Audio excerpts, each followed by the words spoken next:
Bienvenue sur Africa 24 dans cette nouvelle édition du QG News. Voici les titres de l'actualité.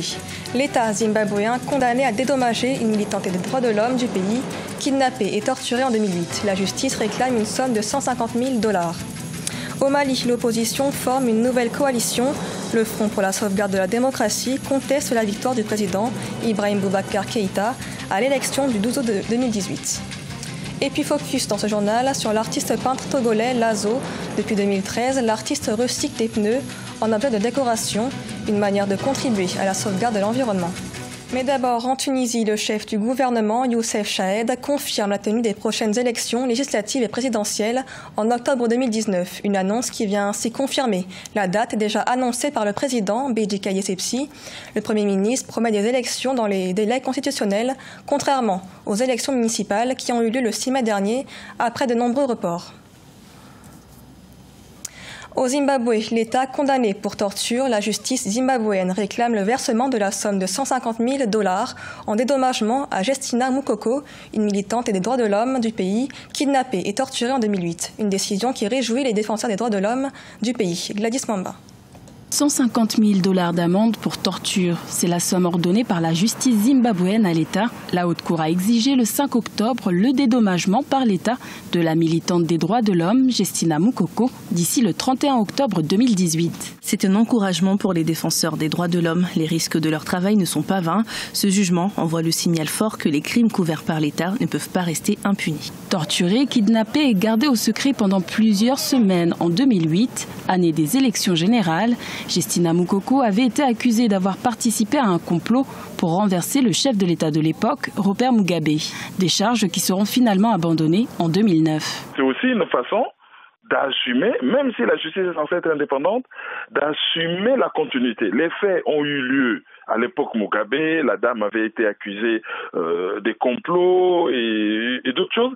C'est une façon de démontrer que même si vous avez été victime, pendant les régimes passés, le gouvernement actuel, qui a un œil sur le respect des droits de l'homme, peut vous rendre justice et vous indemniser.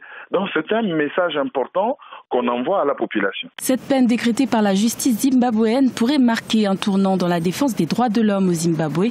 De telles décisions de justice pourraient permettre au président Emmerson Mnangagwa, élu le 30 juillet 2018, de se dissocier du régime de Robert Mugabe, dont il a pourtant été le bras droit pendant près de 40 ans. Au Mali, une nouvelle coalition a vu le jour. Le Front pour la sauvegarde de la démocratie a réuni ce samedi 6 octobre les candidats de l'opposition qui ne reconnaissent pas la victoire du président Ibrahim Boubacar Keïta à la présidentielle. La coalition dénonce notamment les actions du gouvernement. Reportage de notre correspondant Mokhtar Bari. Le Front pour la sauvegarde de la démocratie, c'est le nom du nouveau mouvement de l'opposition politique malienne, regroupant les candidats qui contestent toujours la réélection du président Ibrahim Boubacar Keïta. Composé de syndicalistes, d'activistes et autres acteurs de la société civile, le groupe a réuni près d'1 millier de sympathisants qui se sont donné rendez-vous ce samedi 6 octobre 2018 devant l'ex-QG de campagne du chef de file de l'opposition, Soumaïla Cissé. Le Front pour la sauvegarde de la démocratie se fixe comme objectif stratégique rassembler les forces vives des partis, des mouvements politiques, des syndicats, des organisations populaires et celles de la diaspora pour sauvegarder la démocratie contre les dérives du régime en place. Le Front pour la sauvegarde de la démocratie refuse toujours de reconnaître le verdict des urnes à l'issue de la présidentielle. Soumaïla Cissé s'est dit convaincu de la pertinence d'un tel mouvement. C'est notre combat pour notre vie, pour notre avenir, l'avenir de tous les Maliens, de l'intérieur aussi bien que de la diaspora. Notre combat, nous le menons pour honorer nos aînés qui ont bâti notre pays et nous l'ont transmis pour le fortifier et le grandir. Les élections législatives dont le dernier délai de dépôt des candidatures est fixé au 11 octobre 2018 n'est pas à l'ordre du jour de l'agenda de l'opposition. Elle s'est dit plutôt préoccupée par les menaces sécuritaires et les grèves qui paralysent le quotidien des Maliens. Inauguration ce vendredi 5 octobre d'une nouvelle ligne d'interconnexion électrique entre le Burkina Faso et le Ghana, une infrastructure de 225 kV qui permettra au Burkina Faso de réduire les délestages engendrés par le déficit énergétique. Le pays pourra ainsi importer jusqu'à 100 MW d'électricité du Ghana. La ligne a déjà permis d'électrifier 25 localités rurales.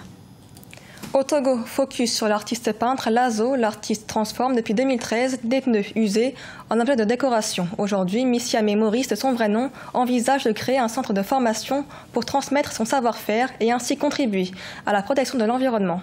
Emefa Kofi. De son vrai nom, Maurice Missiamé, l'artiste togolais Lazo aime travailler les pneus et en fait son gagne-pain. C'est ici à Togo Pneus qu'il récupère la matière première, des pneus usés mis en quarantaine par la société. Nous avons minimalement 50 pneus par semaine que malheureusement ça tombe sur le dépotoir.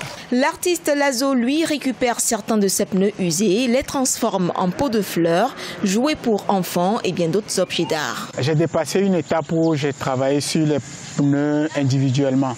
Maintenant, c'est de créer un centre pour former et développer ce genre de techniques. Chacun qui se sent imprégné sur cette réalité doit venir pour qu'on puisse travailler. Le centre de formation qu'ambitionne créer l'artiste décorateur Missiamé est conçu par son architecte. Pour le réaliser, il faudra investir environ 10 millions de francs CFA. Un site écologique dont la clôture est essentiellement à base de pneus usés.